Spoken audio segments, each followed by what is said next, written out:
आपको जिस भी चीज का डर लगेगा वो कभी ना कभी तो होनी ही है कि नहीं होनी। और डर सदा इन्हीं चीजों का होता है ना, कुछ नष्ट हो जाएगा, कुछ नहीं रहेगा, कुछ छिन जाएगा, कोई उम्मीद टूटेगी, कोई योजना विफल हो जाएगी। कौन सी योजना है आदमी की बनाई हुई जो पुरातन काल से आज तक चली ही जा रही है?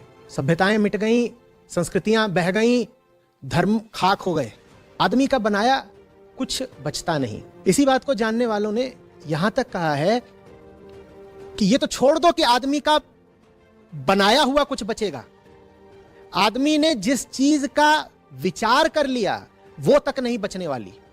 आप जिसके रचयिता हैं, वो भी जिसके आप मात्र दृष्टा हैं, कल नहीं रहेगा। चांद और सूरज आपने तो नहीं बनाए ना, कि बनाए हैं? अरे वो भी कल नहीं रहने वाले। बड़ी बड़ी आकाश गंगाएं अभी हम जब बात कर रहे हैं ठीक इस समय विलुप्त हुई जा रही हैं, इनकी भी लिखी हुई है एक्सपायरी डेट, ये भी जाएंगे। तो आपको जिस भी चीज के मिटने का डर लग रहा हो, डर वाजिब है, लग रहा होगा, सही लग रहा है। कोई नहीं है जिसकी दुनिया मिट नहीं जानी, कोई नहीं है जिसका संसार क्षण भंगुर नहीं है। दिख रहा है ना अपनी आंखों से, जो आज है वो कल नहीं। कंघी करो तो बाल झड़ जाता है ससुरा। तो डर झूठ नहीं बोल रहा, पर डर जो बात बोल रहा है वो अधूरी है। झूठ से ज्यादा घातक होता है आधा सच। पूरी बात यह है कि चूंकि सब कुछ मिट ही जाना है, इसीलिए उसके मिट जाने से पहले हमें जी जाना है। अब बोलो, जो मिट रहा है उसका डर मनाओगे या उसके मिट जाने से पहले उसे पी जाओगे?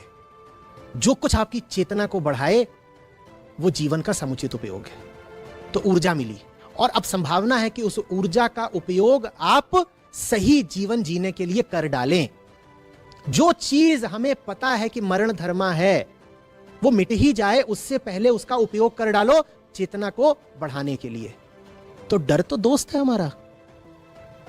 डर यही कह रहा है ना, ये चीज कल नहीं रहेगी। वो तो दोस्त की तरह याद दिला रहा है कि जल्दी से इसका इस्तेमाल कर लो, ये कल रहेगी नहीं। जी लो, कल जिंदगी रहेगी नहीं। आदमी इसीलिए तो घबराता है ना। मृत्यु का मैं विषय इसलिए ले आया क्योंकि मृत्यु और डर बिल्कुल जुड़ी हुई बातें हैं। डर हमेशा मिटने का ही होता है, और मिटना माने मौत। डर भी एक चुनाव है। आप चाहो तो डरो, आप ना चाहो तो ना डरो। एक झटके में लग सकता है, लेकिन वो डर आगे तक चलेगा, खींचेगा कि नहीं, ये आपका चुनाव होता है। डरने का चुनाव मत करो। कोई अपनी अकड़ की या चौड़ की बात नहीं है कि हम साहब किसी से नहीं डरते। जो नहीं डरता सिर्फ वही दूसरों के काम आ सकता है। जो डरेगा वो तो हर समय बस अपने स्वार्थ की परवाह करता रहेगा ना। डरा हुआ आदमी क्या करेगा? वो तो बस ये चाहेगा किसी तरह अपनी सुरक्षा कर लूं। कुछ नहीं गंवा देने वाले, कुछ नहीं छिन जाने वाला। और जो कुछ छिन सकता है उसको बहुत मूल्य दो ही मत। सूत्र की तरह इस बात को पकड़ ले।